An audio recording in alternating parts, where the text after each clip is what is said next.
Welcome to Beyond the Frame. Art is more than what we see, it holds emotions, memories, and stories. In this podcast, we look past the canvas, the sculpture, the image, into the hearts and lives of the artists themselves.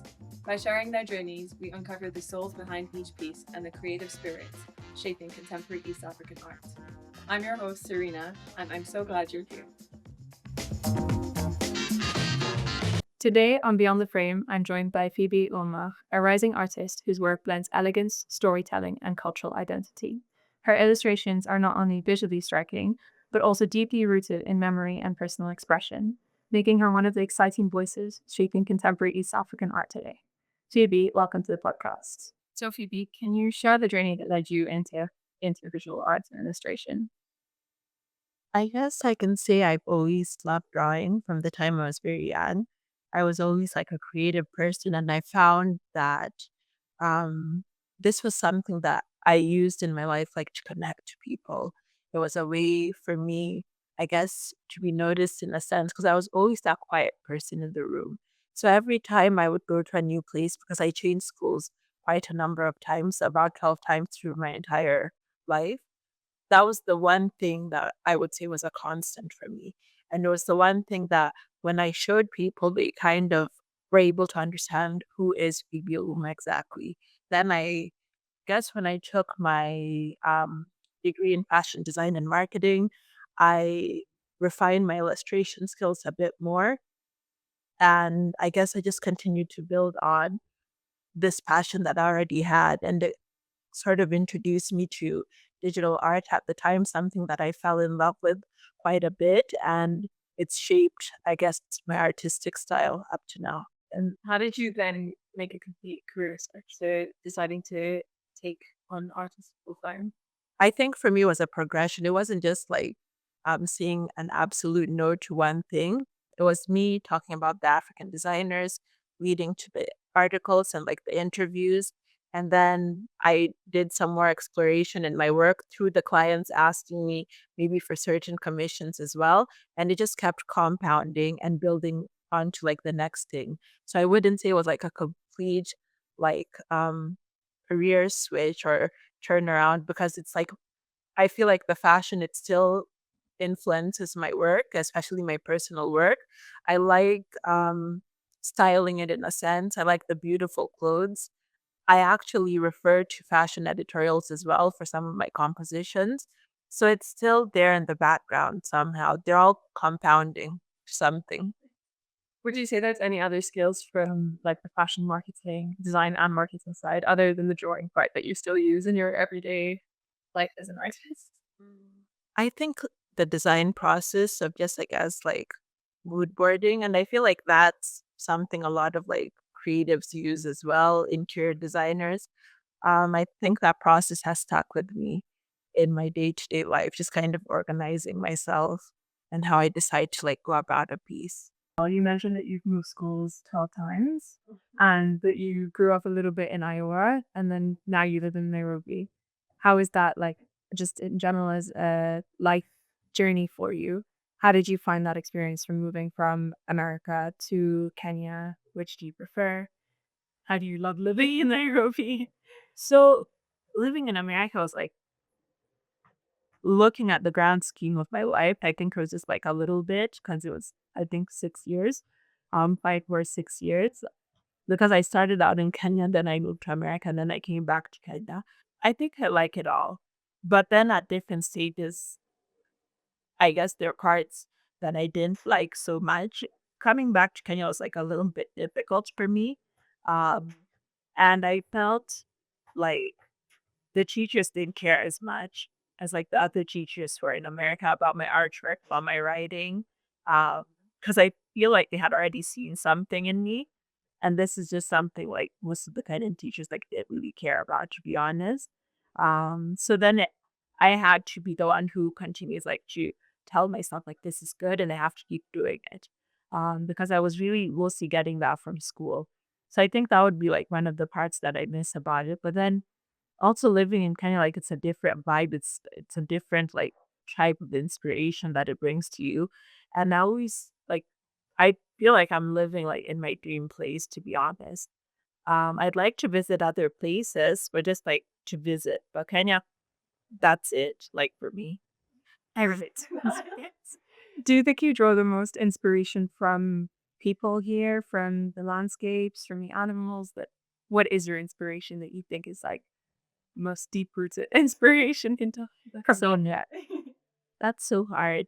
I don't know. I feel like as I've also continued like to work in other areas like of illustration, at some point they are almost like at the same level because sometimes I'll like get a project that mostly has to do with animals, and then I'll just be engulfed in that, and I'll love every single thing about it, and I'll be inspired to even like do things on my own. And there are times that I just love like drawing the people, the details, and all of that. And there are times that the landscapes are like what draws like uh my heartstrings, to be honest. So your artistic style has moved a lot from fashion illustration to begin with, and now moved towards a lot of maps and, as you've mentioned previously, a lot of working with hospitality. How would you sort of describe that journey? I guess I would say like a lot of things, it's usually me going down a rabbit hole. So when I did my very first map, the map of Nairobi, I had watched this movie on Disney like for the millionth time. But for some reason, at that time in my life, I was watching the documentaries about the movies as well and how they would make like these incredible movies. So that was Atlantis that I had seen. And there was this specific character called Milo, and he has this map of Atlantis that he carries around. And I watched the creative directors talk about how they made like that specific map of a fictional place. And I was like, I've never seen maps like this about places in Kenya that are also fun and interactive and have like an illustrated like element. And I guess my work was sort of leading me up to this, even if I didn't know it. I didn't know I would enter any field that had cartography to do with it. But my work always had like women and animals and always celebrating like I guess the African landscape in a sense. I decided to start exploring ways I could make maps about Kenya, and the first one I was interested in was Nairobi. And I remember sharing like a snippet of the progress of it on my stories, and a couple of my friends were like, okay, what is this? This looks incredible. And people wanted it even before they entirely understood what I was even doing. I could not even like catch a break. My phone was buzzing the entire day. And I think like within those first like 3 days after releasing the Nairobi map, I ended up selling, I think about 100 maps, which was absolutely crazy. And I was like, okay, I guess there's something here. People really happen to like these maps. And I started doing more, covering different counties. And I think within like the fourth county that I had covered, or fifth, I ended up getting one of my very first big map commissions. Air Kenya was redoing their airport lounge, and they commissioned me to draw 6 different maps of like all of the locations that they fly to. And that also just brought me to another love affair, I guess, like with Kenyan landscapes in a way I had never really experienced it before. Just doing the research, reading about it, and bringing like these places to life. So I guess that's what the transition with that was like. I think the first time that I commissioned you to work on the three-dimensional images for Quetzal, the Hilton Yeah. Hotel, I was really in love with your maps, and that's actually what drew me to your page. And I got recommended to you by another artist, and she showed me your maps, and I fell in love with them. As an architect myself, I'm also very much into the maps and the photography. And that's what drew me to you. And as I went more and more down your page, I saw all of these beautiful images of the birds and um, of women as well. And I think that's why I connected a lot to your artwork. What would you say your like identity as a woman and as a Kenyan has brought into your artwork? I would say it's brought a lot of things because in the beginning of my career, I was like doing the fashion illustrations, but with a focus on African fashion because I felt that was an area that was underrepresented. And I felt that even when I was in school, everyone wanted to cover the Chanels and the Gucci's. And I was just like, we don't know enough about our brand. So that was something I was really passionate about. And also just talking about the designers on our continent. But I also wanted to be very intentional about the type of work that I put out there because growing up, in the Midwest. I grew up like in Iowa for a couple of years, and that sort of affected like the type of work that I was making, and I didn't even realize it because I was consuming a lot of media that didn't really feature a lot of, I guess, Black women. Even the very first magazine, fashion magazine I owned, it was a bridal magazine actually. Um, I didn't see anyone who looked like me. So then I always thought, okay, maybe we're the people who I guess are like behind the scenes just subconsciously. No one was even telling me this. And so all of the models that I drew for a very long time did not look like me until I was in high school and one of my classmates asked me, okay, why do all of your models look this way? And then I asked myself a bunch of questions and I vowed that I'd be intentional about my work.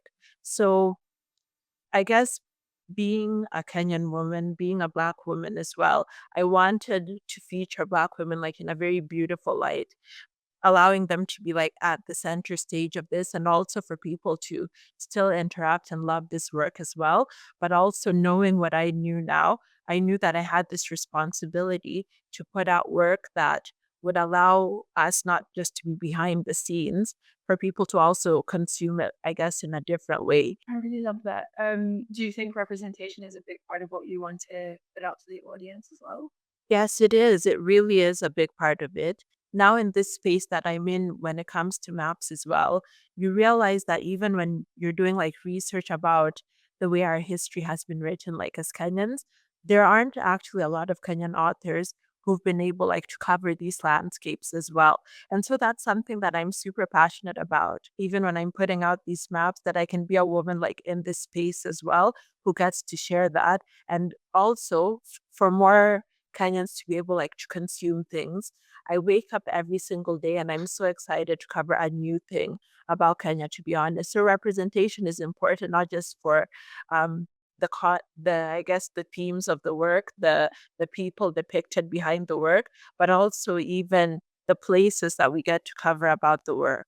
I find that really interesting because I think it's like also what you're getting at, the representation of the landscape itself. Mhm. I think as indigenous people to the land, Yeah. you quite understand the land in a different way to those who've written the maps before you. So it's almost like a rewriting Yeah. as from your own perspective. Do you think your inspiration for patterns, colors, and themes are all drawn from these cultures and identities of other Kenyans as well? I think so because like even in the very beginning, sometimes when I was looking like for inspiration on Pinterest, there's this page came up actually in one of our discussions, East African. I don't know if I'm saying it right, but you know the page, the one was Vintage East Africa. Yes. And I also even got the book at some point. So looking back at Kenyans and how they live is a big part of the work. It's always woven into the color palettes, sometimes even like the jewelry, but in very like subtle ways as well, because I'm telling it, I guess, from the melting point of all the experiences I've ever had. So yeah, I think a lot of the Kenyan, um, the culture, the people, the experiences, they all affect how the work ends up looking. That's really beautiful. A question I do have for you is, what has been the biggest challenge of carving out space for yourself as an artist in Kenya, and specifically as a digital artist? Because I think a lot of the contemporary East African art space is very much into like non-digital art. Yeah. So what has been your biggest challenge carving that space? So when I found out that, okay, not all people, I don't know, maybe the idea is changing, look at digital art as something that's refined or sophisticated or worth as much money, but it's just as hard to actually do, and a very complicated process. And these are still our original stories that we're telling. I decided then I would create my own space and decide, okay, I'll just like sell the work on my own and price it how I deem fit. And people were still drawn to that. I don't think I necessarily waited to be approached by a gallery or said, okay, I have to be in this space to get permission. I feel like we need to give permission to ourselves. And I feel like the internet has really democratized art, to be honest. We no longer have to go through a gatekeeper who says, if your art isn't in this space, then it's not worth this amount of money. I get to decide how much money my artwork is actually worth. And based on how you decide to position yourself, represent yourself, which I feel is an idea a lot of people, even artists who do traditional work, still struggle with. I've spoken to some friends of mine who they felt like they couldn't just go out on their own because they depend so much on the galleries to give them permission. So I think the challenge that I've faced is getting the confidence to keep giving myself permission, which I think I've been able to do, but I'm still continuing to do that because I don't think I valued my work at the highest possible value that it can be at. Do you think that illustration can play a role in changing perceptions of African art on stage? I certainly think so because when I started actually doing my work about like the African designers, I wasn't really expecting, okay, yes, when we put out our work, we want it to be received well. But when a producer who works at CNN Africa reached out and said she had been following the page and she'd love to do a story about like the type of work I was doing. And mind you, my work back then wasn't very good, in my opinion. As I look back at it and I'm like, wow, I can't believe that actually happened. And it sort of legitimized my artwork. So I guess I had a few lucky breaks, but the fact that someone else who doesn't like live here can look at that and say, I think this is an impactful story worth telling. I think it is something that can really change perceptions for sure. Yeah. Has putting yourself out there really impacted the way that people have received your art? And have you received a lot more like work from them? Or do you still feel like there is a little bit of a disconnect between people looking for the artwork and you as an artist trying to sell your artwork? I believe my work sort of exists in two categories.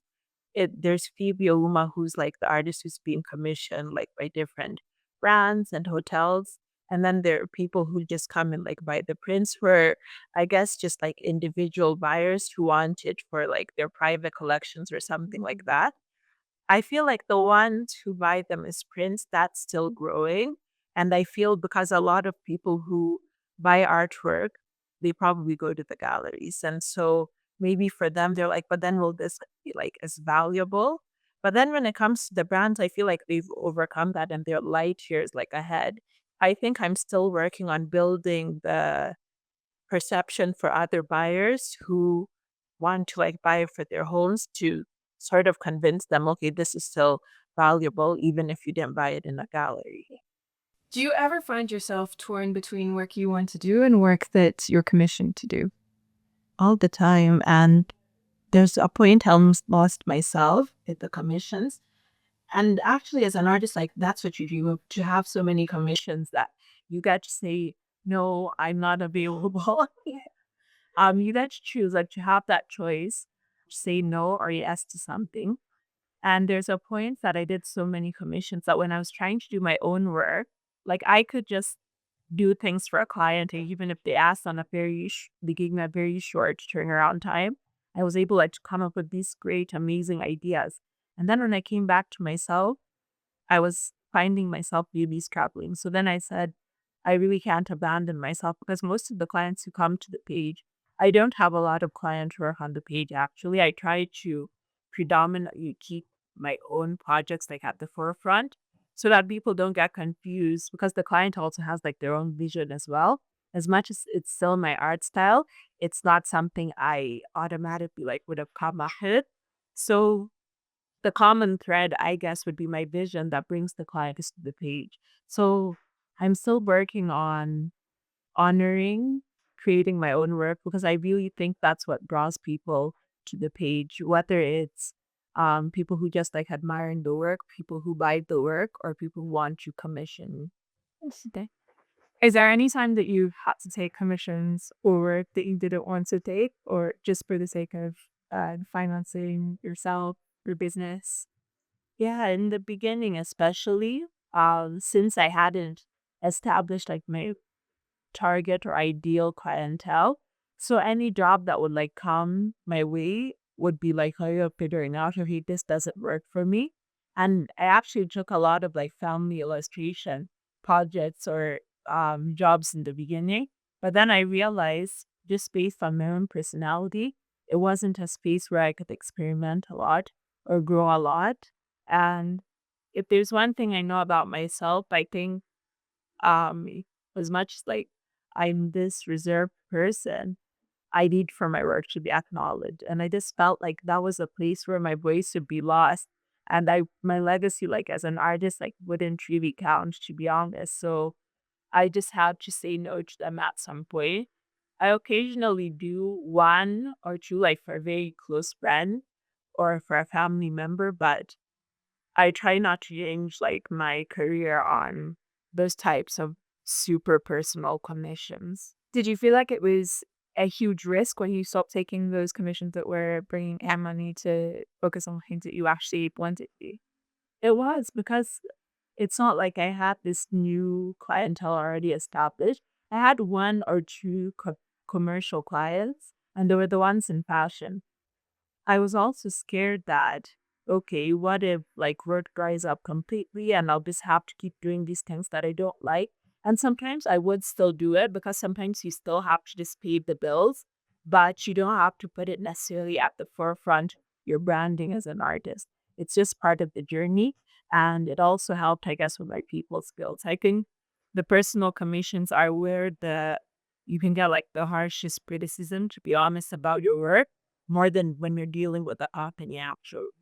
I think it's all part of the journey. Everything is learning experience. Nothing but to like you probably learned quite a bit about yourself, like you did at my and about your art skills as well. And I think that taking your risk must be one of the most incredible things for you and looking around now.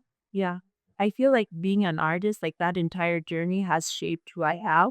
Um, Before I don't think I would have been able like to even allow someone like into my space in this way at all. Um, but it's helped me to connect with people and has shaped my personality like in so many different ways and my character as well.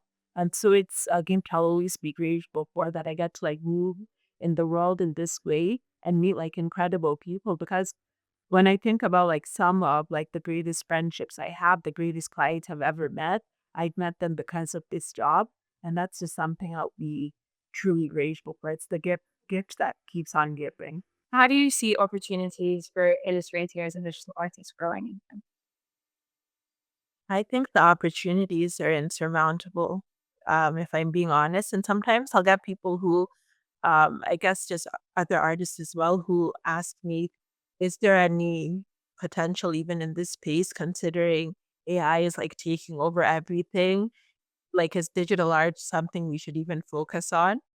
And I think it's still an area you should focus on because, again, the AI only creates work based on things that already exist because it's a trained model, basically. So if you have an idea that still hasn't been told, even as someone who does the maps, just try and go and make a map in AI. It won't be able to do it at all because I don't know, maybe it doesn't have some of the geographical information or whatever it is, but there's a very human aspect that we bring to the digital art.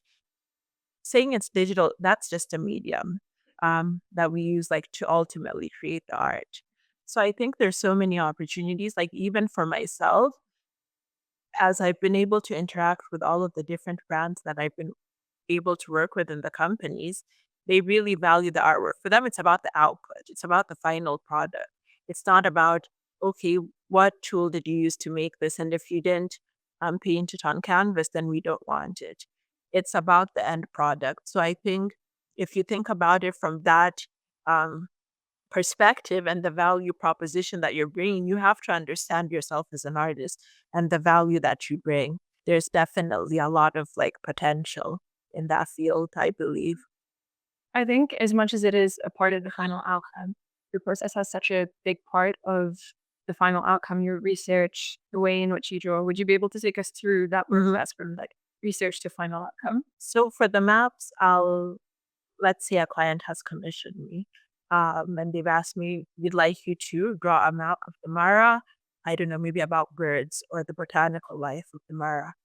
I would go and like do my own research. The thing with the map clients as well, they don't really try to control exactly the outcome. They've come to you because of your vision. So the brief sometimes like less than a paragraph long, actually. And so I'll go and do research. I'll find out like what are these birds, what are these plants like, and then I'll also just like make a mood board so that I can see how the final color palette and the layout like will look like towards the beginning after doing that mood board and everything. Use Google Maps or existing maps to also just like cut out a section of the geographical place that I'll be covering so that it's still accurate.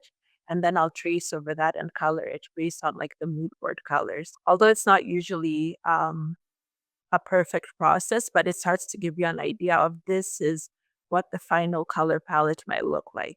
As I start adding pieces of these are like the animals, the birds that I want to include, I then draw them like separately. And sometimes I'll actually draw traditionally and scan it and then recolor it again. So I still get to play like with my traditional tools as well.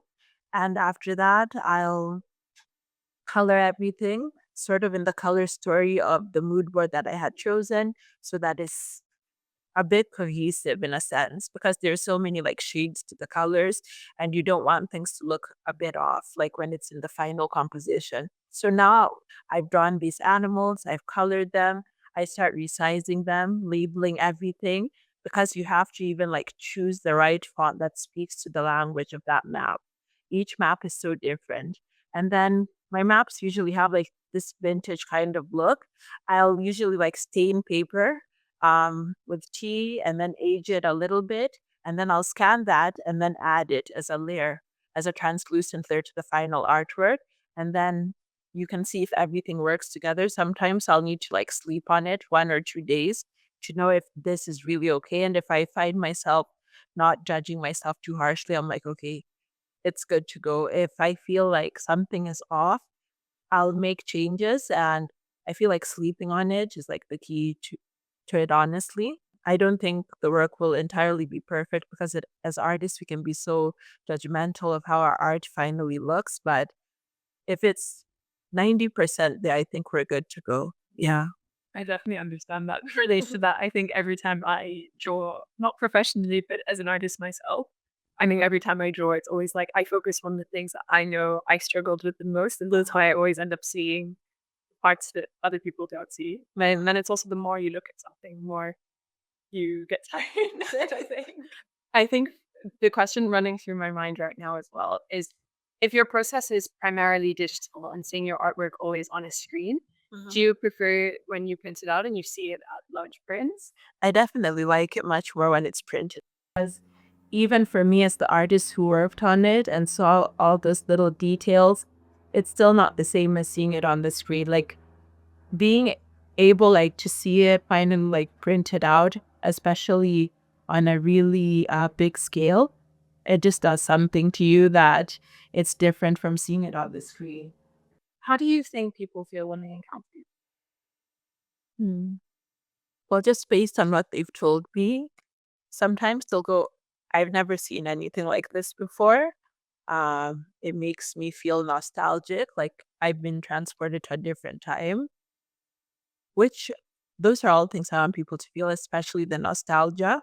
I don't know, because I'm a very nostalgic person as well. And I guess they feel inspired that they're learning like new aspects about like Kenya as well. So I think those three things. Yeah.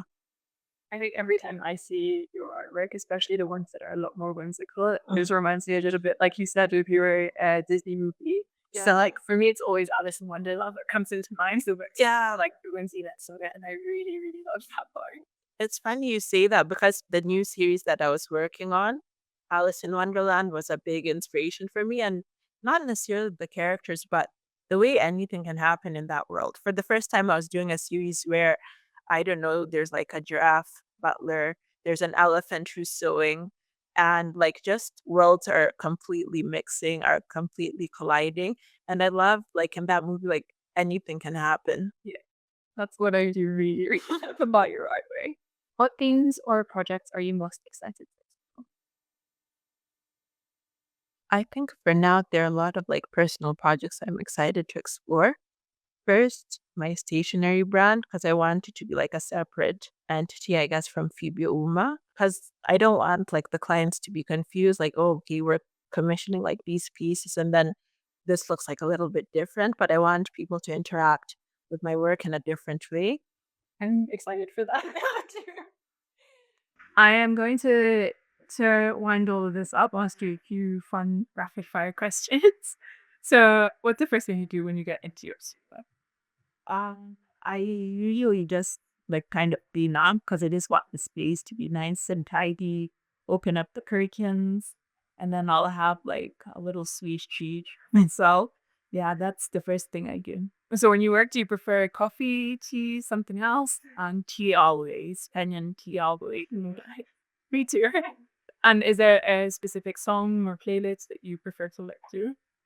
Um, I feel like the Afrobeats, like they have my heart. They had my heart friend in it. I listen like find a couple of like 5 songs that I like, and I'll listen to those songs like for 6 months straight. So a lot of Davido, Loj, Ira Star, like so many songs.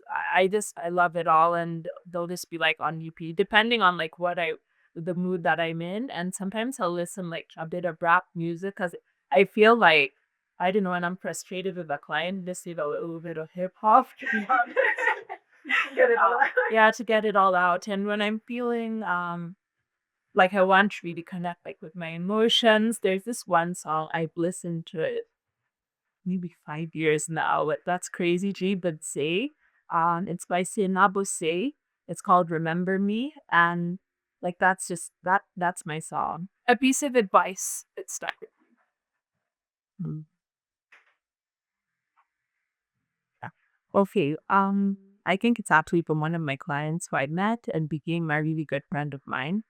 She told me to never be afraid, like to ask, because I think before I met her, my prices were extremely like low. And I remember there was this job that there was this place that she was working at, and she was like, "Oh, these people they want to commission an artist, and I recommended you." So then I quoted for the job, and then she was like, "Are you crazy?" And I was like, "Oh, did I ask for too much money? Because you're already scared." As a woman, we're always scared. Oh, did I ask for too much money? And she's like, "These people have way more money than that. Let me go back to them." And we're going to even like quadruple that price. And she taught me to not be scared to ask. And after that, I've not been scared to ask. Honestly, I've just been asking for more and more money. And so my advice to women is don't, not just women, I guess anyone, don't be afraid to ask because it's, you'll only get like what you're willing to ask for. Yeah. the worst that you can get is a no. Exactly. Yeah. Thanks so much for tuning in, and thank you for our special guest for sharing their dream with us today. Art is always more than what you see, and I hope that this episode has helped you feel that too. Until the next time, keep looking beyond the frame.